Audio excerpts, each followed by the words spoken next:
Eh bien bonjour à tous, j'espère que vous allez bien. On se retrouve aujourd'hui pour parler de Genshin Impact, mais on va pas être en jeu ici, on va parler un petit peu du drama autour des leaks qui a eu lieu ces derniers jours et je vais vous donner mon avis par rapport à ça et par rapport à tout, par rapport tout simplement à tout ce qui s'est passé ces un peu 5 derniers jours concernant les leaks de la 1.5. Donc MiHoYo a fait des déclarations, a mis en œuvre des actions et derrière, il y a certaines personnes, dont des youtubeurs français, qui se sont fait sanctionner par rapport à ça. On finira également par un article sur le site Genshin Impact FR d'une interview avec un membre de MiHoYo. Donc ce membre de MiHoYo est resté anonyme, donc on ne citera pas ici son nom. Mais voilà, je vais vous parler un petit peu de tout ça. On va commencer par les annonces officielles de MiHoYo, enfin les tweets officiels de MiHoYo qui a un petit peu démarré cette vendetta contre les leaks. Alors MiHoYo fait déjà une vendetta contre les leaks depuis les débuts du jeu, mais là ça a frappé quand même très fort. Il y a des youtubeurs français qui se sont fait avoir par rapport à ça, qui n'ont pas fait attention, qui se sont dit qu'ils étaient tranquilles, etc. Et au final, pas du tout. Donc MiHoYo, nous avons récemment découvert qu'une partie du contenu de la version 1.5 avait été divulguée. Alors il faut savoir que ce n'est pas des leaks qui venaient de la bêta, sachant qu'il y a la bêta chinoise et globale qui est en cours actuellement. Il y a tout simplement eu une fuite de ce qu'on appelle le dev mode. Et dans ce dev mode, vous aviez une partie du contenu de la 1.5. Donc en gros, vous installiez ce dev mode chez vous, vous lanciez le jeu avec ce dev mode et vous pouvez jouer tout simplement les nouveaux persos, etc., voir ce qui avait pu changer. Et c'est de là où est venue la masse de leaks 1.5 qui sont tombés d'un coup, justement, genre le jour même de la sortie de la 1.4 ou le lendemain. Évidemment, les youtubeurs français se sont empressés de faire une vidéo là-dessus et ils ont pris le coup de marteau de MiHoYo. C'est un petit peu bien fait pour eux, j'ai envie de dire. Ça fait un petit moment qu'il y a certains youtubeurs qui flirtent avec la ligne et voilà, il fallait bien qu'à un moment ils se fassent sanctionner. Ils auraient dû s'en douter, ils auraient dû arrêter avant, mais non. Les leaks, ça fait des vues, donc c'est plus important. Il y a également d'autres raisons que j'évoquerai peut-être après. Je donnerai mon avis là-dessus parce qu'il y a d'autres raisons qui ne sont pour moi pas des raisons valables pour divulguer du leak.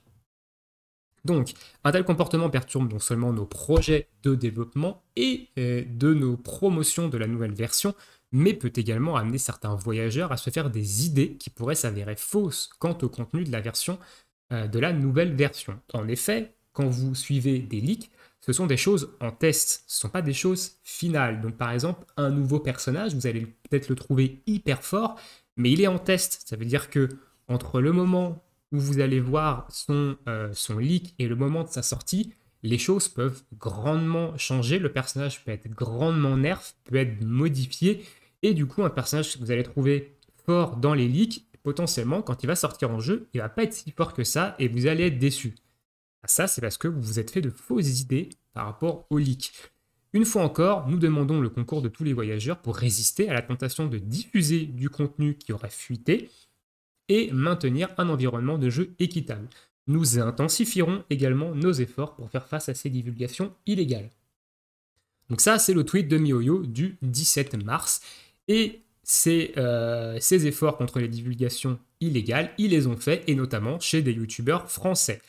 Le premier, c'est Polia. Polia qui a pris un avertissement le 19 mars, qui s'est fait supprimer 3 de ses vidéos. Ici, on en voit 2.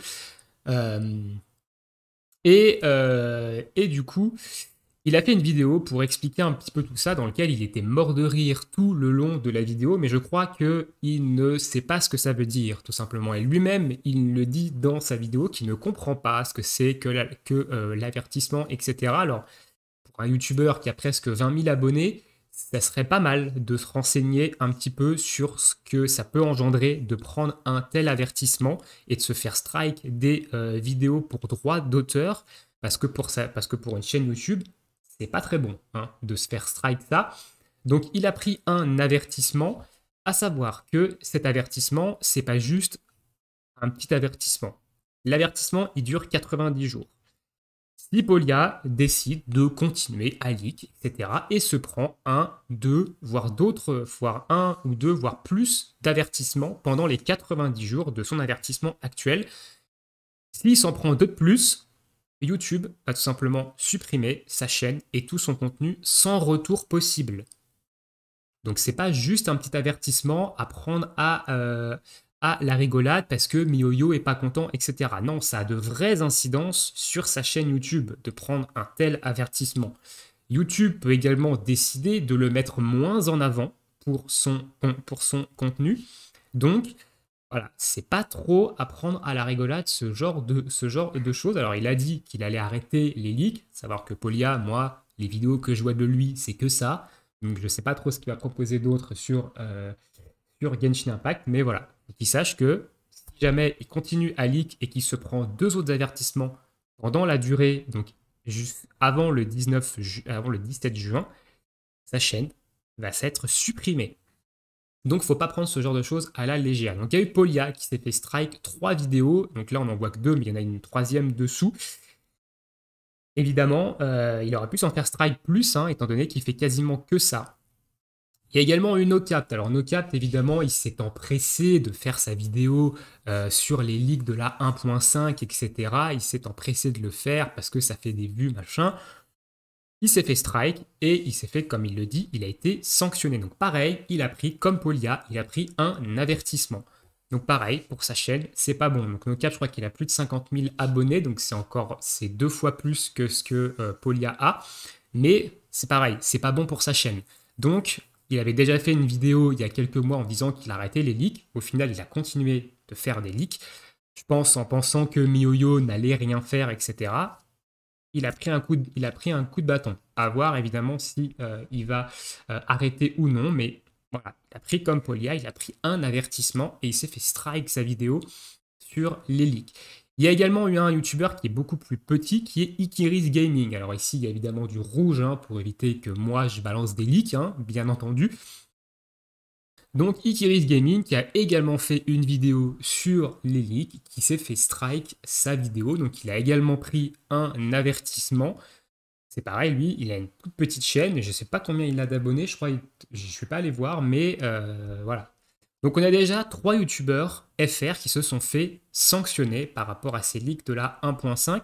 Et dans le passé, il y avait déjà eu d'autres youtubeurs français comme Moa Gaming qui s'était fait strike une de ses vidéos où il montrait du contenu de la 1.1. Voilà, donc MiYoYo ne rigole pas avec les leaks, ils sont capables de strike les vidéos et pour une chaîne YouTube, se faire strike des vidéos et se prendre un avertissement pour droit d'auteur, c'est pas spécialement bon. À côté de ça, il y a eu des comptes Twitter qui ont été fermés. Alors à savoir que c'est pas MiYoYo qui a fait fermer les comptes Twitter de certains leakers, ce sont eux-mêmes qui les ont fermés. Hein. MiYoYo peut pas faire fermer des comptes Twitter comme ça, c'est eux-mêmes qui ont fermé tout simplement leur compte Twitter pour éviter les représailles hein, de MiYoYo, les attaques en justice, etc. Voilà, c'est eux qui les ont fermés. Alors il y a d'autres qui continuent à le faire à leur risque et péril, mais voilà. Du coup, voilà un petit peu ce qui s'est passé. Alors évidemment, ça c'est un peu la partie émergée. Hein. Je pense que ici, je ne vous dis pas tout et je ne sais pas tout non plus. Je vous dis que ce que je sais. Mais voilà, donc les leaks, attention avec ça. Nous, sur le Discord, évidemment, on les sanctionne. Hein. Donc on les supprime et on les sanctionne. Et sur YouTube, moi, je n'en fais pas, étant donné que je fais partie de la team Genshin Impact FR. Donc comme j'ai déjà dit, je ne peux pas vous sanctionner sur le fait qu'il y ait des personnes qui divulguent des leaks et derrière en faire sur ma chaîne, ça part de bon sens. Et également, j'ai pas envie d'avoir de soucis avec MiYoYo, donc je ne fais tout simplement pas de leaks. C'est pas pour autant que je les suis pas. On va parler maintenant de l'article de notre site, du coup, Genshin Impact FR, avec la discussion avec un employé de MiYoYo. Donc, on verra évidemment son nom là-dedans. Vous l'avez sûrement vu passer un peu partout, des infos ont fuité à propos de la version 1.5 de Genshin Impact, et ce n'est pas la première fois. En revanche, c'est la première fois que des youtubeurs, notamment français, ont reçu un strike pour avoir partagé ce contenu. Donc comme je vous ai parlé avant, il y a eu pas mal de youtubeurs français, donc je vous en ai cité 3. Il y en a peut-être d'autres qui se sont fait strike, dont je n'ai pas connaissance, ces youtubeurs ont pour une bonne partie d'entre eux créé une vidéo réaction à ce propos désinformant énormément à ce sujet.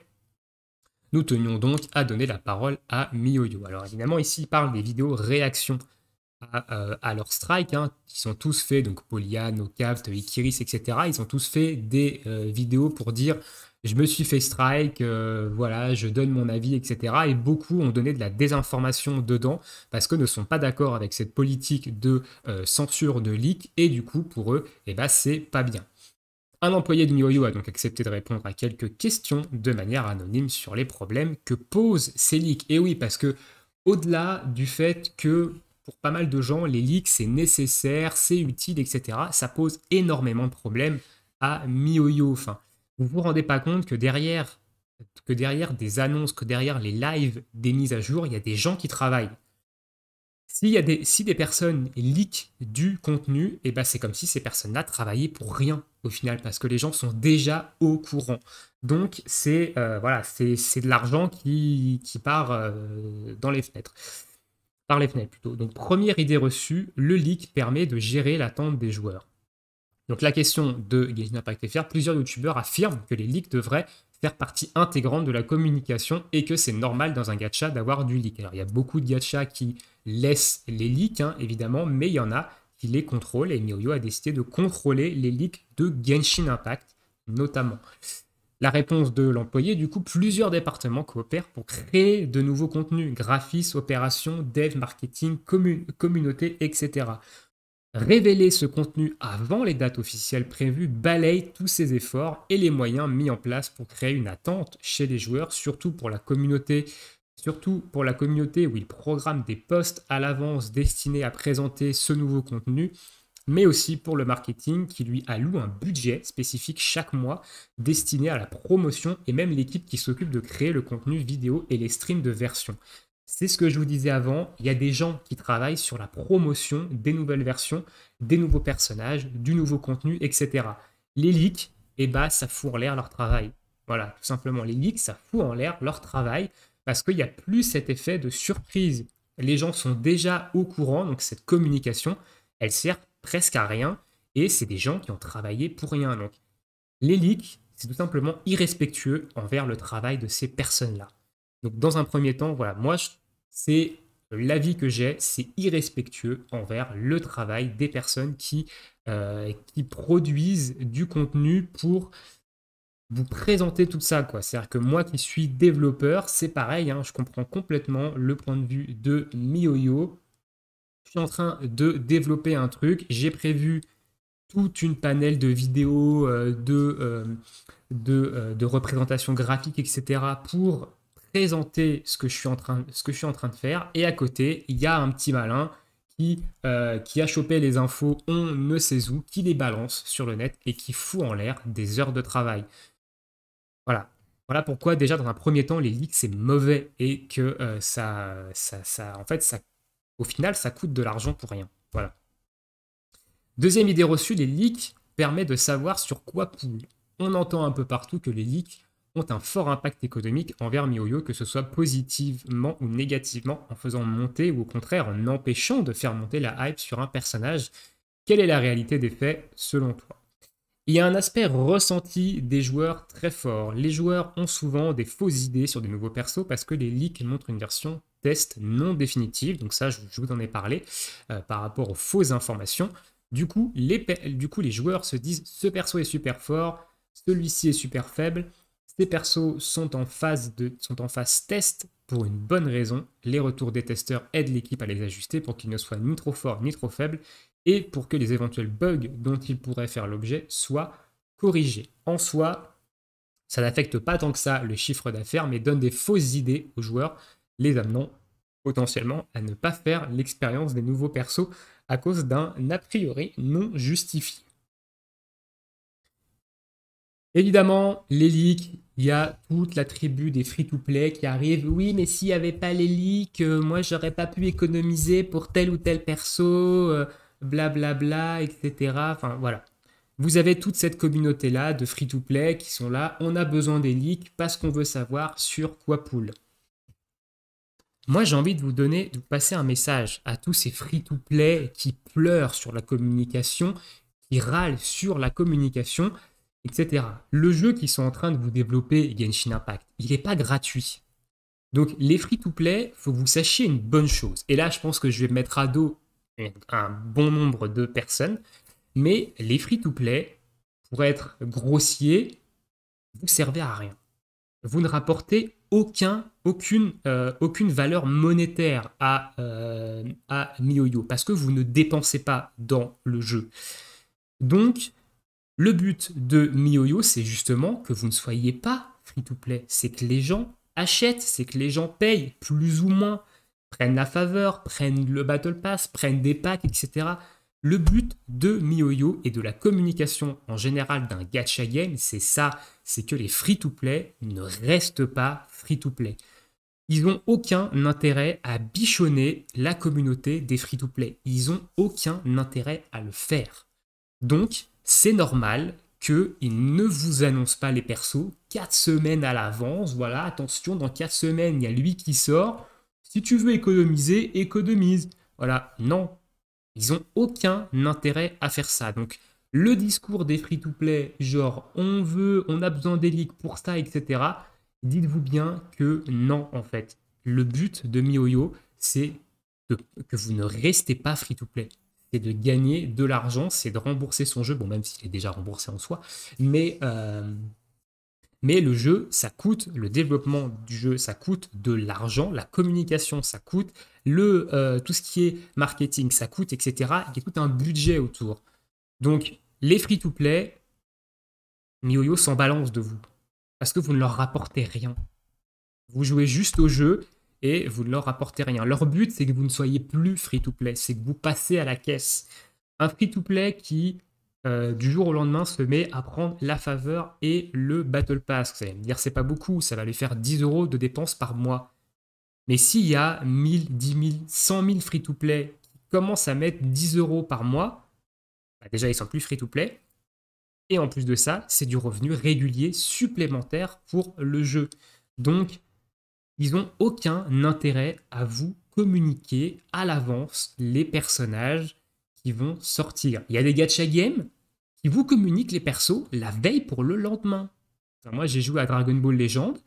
Il y a des fois, on savait mardi les persos qui sortaient le lendemain, mercredi. Donc, ils n'ont aucun intérêt à le faire. Alors, pour vous, les leaks, vous trouvez ça primordial, voilà, parce que vous avez besoin de savoir sur qui vous allez pull, etc. Mais encore une fois, vous faites de fausses idées, des fois, sur des personnages. Et voilà, c'est une très mauvaise chose, les leaks. Je pense que vous ne vous en rendez pas compte parce que vous ne voyez que votre porte-monnaie de primogème, mais c'est une très mauvaise chose, les leaks. Ça n'apporte que du mauvais, en fait. Voilà. Et ça, je pense que beaucoup de gens ne le voient pas. Petit aparté terminé. Troisième idée reçue, les leaks ne dérangent ni MiYoYo ni ses employés. Laissons MiYoYo de côté et parlons un peu humain. Est-ce que les leaks ont un impact au niveau du moral des employés? Pour ce qui est du moral, je dirais, et c'est surtout vrai pour l'équipe de la communauté, que l'entreprise lutte contre les leaks, car bien entendu, quand on voit notre travail bafoué par des gens qui révèlent peu ou prou l'intégralité du contenu d'une nouvelle version, c'est agaçant. C'est ce que je vous disais juste avant, il y a des gens qui travaillent derrière, qui fournissent, qui sont payés pour ça. En divulguant des leaks, vous bafouez leur travail et vous les insultez, tout simplement. Dernière idée reçue, les leaks font monter le chiffre d'affaires. Est-ce que les leaks influencent directement les ventes d'un personnage? Un personnage qui a leak se vendra mieux, moins bien. Pour ce qui est de savoir si les fuites contribuent à faire grimper le chiffre d'affaires, rien n'a été démontré jusqu'à présent. Par exemple, Xiao est un perso qui a été révélé dans les premières bêta-tests fermés. Cela ne l'a pas empêché de bien se vendre. Je pense que c'est surtout le design particulier et l'histoire derrière chaque personnage, leur charisme, leurs attitudes qui vont faire qu'un joueur ou joueuse s'identifie à lui ou elle. Ici, ils remettent évidemment le tweet que je vous ai lu en début de vidéo. Mais voilà, les leaks, ça n'influe pas sur les chiffres d'affaires. Donc ça, il faut bien le prendre en compte. Alors du coup, vous allez me dire, ouais, mais du coup, c'est pas grave, on peut leak. Non, parce qu'évidemment, ça engendre tous les autres problèmes dont je vous ai parlé avant. Évidemment, si les gens, les free-to-play qui attendent tel ou tel perso, bah, le chiffre d'affaires, vu que c'est des free-to-play, ils rapportent 0 €. Eux, on s'en fout. Les baleines, dans tous les cas, elles vont pool, peu importe. Et les petits cash payers, ça va peut-être les faire dépenser plus. Donc du coup, c'est tout bénef. Donc du coup, en gros, les leaks, à ce niveau-là, comme il dit, ça n'a pas été démontré jusqu'à présent que ça faisait grimper le chiffre d'affaires. Tout simplement, ce qui fait grimper le chiffre d'affaires, c'est l'effet de surprise. C'est que les gens, ils ont dépensé tout leur primo pour un personnage qu'ils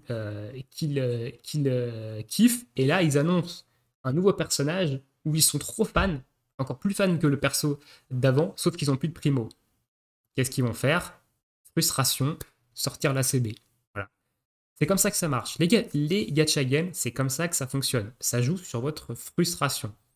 Peu importe le gacha. Donc, il faut bien faire attention à ça. L'avis de Genshin Impact FR, parce que là, maintenant, je vais parler en tant que membre de l'équipe Genshin Impact FR, parce qu'on a reçu des commentaires par rapport à notre façon d'agir, par rapport aux leaks, qui sont juste inacceptables. On quitte maintenant le point de vue d'un employé de MiHoYo pour donner le nôtre pour quelques lignes. Concrètement, nous ne faisons pas de leaks et nous ne voudrions pas en faire. Nous avons toujours cherché à vous relater le plus proprement possible les informations circulant sur Genshin Impact. Les leaks sont un vecteur de désinformation assez énorme. Entre ce qui changera, ce qui n'est pas terminé et ce qui a été mal compris, nous préférons attendre plutôt que partager des fake news. Les personnes qui disent partager ces infos pour le bien des joueurs ne le font, selon moi, selon nous, que pour les clics et les stats. Et ça, on vise les youtubeurs principalement qui sautent sur la moindre petite information de leak, etc. C'est pas pour votre bien qu'ils font ça, c'est pour le bien de leur portefeuille et de leur chaîne. Voilà, faut pas se voiler la face. Hein. Eux, vous allez leur faire des dons ou alors ils vont gagner de la thune avec YouTube. Donc eux, ils vont pouvoir se les payer leur primo. Donc eux, ils s'en foutent de leak ou pas, ça change rien. Ils leak, ça leur fait une vidéo de plus, ça leur fait des vues, ça leur fait de la thune. On ne va pas se voiler la face, ce sont pour les youtubeurs les vidéos avec le plus forte audience, car ils ont souvent l'exclusivité, la fraîcheur de l'information ou de la désinformation. Ça, c'est selon vous. À côté de ça, partager les leaks crée un déséquilibre avec les structures qui, comme nous, Genshin Impact FR, ne publient pas de leaks. D'un côté, de l'information sourcée et qui cherche la qualité mais qui arrive en retard, et de l'autre, une information bâclée qui étire en 10 minutes un screen de 150 pixels pour gagner 2 €. Donc ça, c'est un petit peu extrapoler les vidéos de leaks, etc. C'est un petit peu, voilà. Mais concrètement, c'est un petit peu ça. Qui y gagne? Selon nous, personne. On aimerait bien aussi que MiHoYo n'annonce pas ses persos et ses contenus aussi tard par rapport à leur sortie en jeu. Mais nous devons respecter la stratégie de communication de Genshin Impact légalement, mais également par preuve de confiance et par respect. Le mot de la fin, on espère que cet article qui change un peu de ce que l'on fait d'habitude vous a plu et vous a permis de vous faire une idée un peu plus vaste sur la question des leaks. Donc ça, c'est le point de vue de notre équipe. Donc moi, je vais vous donner mon point de vue aussi en tant que l'équipe parce que, comme j'ai dit, on a reçu des commentaires. Donc je ne vais pas lire les commentaires qu'il y a dessous. Hein, il y a des pavés, etc. Ça, je vous laisserai aller voir. Mais il y a certains commentaires qui sont juste... C'est pas possible, en fait. C'est-à-dire que quand on nous traite de vendus, en gros, ce qui revient le plus souvent, c'est qu'on est des vendus. Parce qu'on ne fait pas de leaks, parce qu'on est contre les leaks, et parce que du coup, on est en accord avec ce que fait MiHoYo pour le content creator, pour le statut content creator. Donc le content creator, il faut savoir que le content creator, c'est un programme de MiHoYo qui récompense les créateurs de contenu autour du jeu Genshin Impact. Évidemment, tous les mois, ils nous payent, entre guillemets, donc on a des primogèmes en jeu, pour nous récompenser pour notre travail autour de leur jeu. Je ne vous dirai pas combien, ça on n'a pas le droit, mais le fait qu'on gagne des primos avec le content creator, c'est quelque chose d'officiel. MiHoYo l'a annoncé, hein, donc c'est pas, on ne s'en cache pas. Mais même si on ne gagnait pas de primo, on ferait quand même ce qu'on fait maintenant. C'est pas parce qu'on gagne des primos avec le content creator que l'on fait ce qu'on fait actuellement. On le faisait bien avant de faire partie du programme content creator. Et il y a pas mal de gens qui nous traitent de vendus parce que justement, on ne leak pas, on est d'accord avec MiYoYo, etc. pour des primos. Alors que pas du tout, en fait. Sur le site Genshin Impact FR, il n'y a pas une seule pub. Sachez que on aurait beaucoup plus à gagner à foutre de la pub sur le site et à balancer des articles de leak. On gagnerait beaucoup plus d'argent, de 30 à 40 fois plus ce qu'on gagne en primogème, entre guillemets, à faire ça plutôt qu'à essayer de vous faire un site sain avec des informations sourcées, vérifiées, officielles et voilà, dans le but de de garder notre statut de content creator, de se mettre bien avec MiYoYo, hein, comme ça, évidemment, si un jour, peut-être que MiYoYo décidera de nous faire confiance pour telle ou telle chose, et on aura peut-être l'exclusivité de vous partager des choses aussi, mais le fait de nous traiter de vendus, c'est juste irrespectueux envers notre travail que l'on fait bénévolement. On n'est pas payé pour ça. Les primogèmes que nous donne MiYoYo, on les prend, mais ils nous en donneraient pas. Ça serait pareil, on ferait le même travail. Donc venir nous traiter de vendus parce qu'on est en accord avec MiYoYo et avec le fait qu'ils sont contre les leaks et que nous, on fait pas de leaks et qu'on censure les leaks sur notre Discord, je suis désolé, mais c'est juste irrespectueux et vous devriez, ceux qui nous insultent en fait, vous devriez peut-être balayer devant votre porte avant de venir nous insulter. Et je pense que la plupart d'entre vous qui viennent nous insulter de vendus, vous ne serez même pas capable de faire le 15e du travail qu'on fournit gratuitement pour la communauté Genshin Impact FR. Donc ça, je trouve ça absolument inadmissible de se faire traiter de vendu juste pour ça, quoi. Juste parce que on gagne quelques primos tous les mois à faire du contenu autour de Genshin Impact. Dans les primos, on s'en fout en fait. Enfin, si on veut des primos, on les achète, hein. Dans l'équipe, on est tous majeurs, on est tous, voilà, on travaille, on n'a aucun problème. Si on voudrait vraiment s'acheter des primos avec notre travail, on mettrait comme j'ai dit, on mettrait des pubs, on ferait des articles de leak, on gagnerait 30 à 40 fois plus en termes de primo que ce que MiYoYo nous donne. Donc honnêtement, respectez le travail de MiYoYo, respectez notre travail à nous également, que nous on fait bénévolement, hein. Les employés de MiYoYo, eux, sont payés, nous on n'est pas payés. Donc voilà. Écoutez, on va s'arrêter un peu là pour cette petite vidéo. Ça fait déjà quasiment 30 minutes que je blabla sur le sujet des leaks, etc. Dites-moi, vous, ce que vous en pensez un petit peu de toute cette affaire autour des leaks qui a un petit peu explosé ces derniers jours, mais je tenais quand même à en parler par rapport à ça et à donner mon avis aussi là-dessus. Pour le mot de la fin, moi j'ai envie de vous dire, si vous voulez suivre les leaks, suivez, faites ce que vous voulez, mais juste ne les divulguez pas et respectez le travail de MiYoYo à ce niveau-là et tout simplement et les free-to-play, arrêtez de vous plaindre parce que vous ne connaissez pas les bannières 3 mois à l'avance. C'est complètement normal. Je connais aucun gacha game qui vous donne une roadmap de perso 3 mois à l'avance pour que vous puissiez économiser tranquillement. Non, vous ne rapportez rien à l'entreprise, ils n'ont aucun intérêt à vous bichonner. Sachez-le. Là, je me suis fait des ennemis, mais c'est pas grave. Sur ce, je vous souhaite à tous une très bonne journée, une très bonne soirée, bon jeu et à bientôt pour notre prochaine vidéo. Ciao, ciao.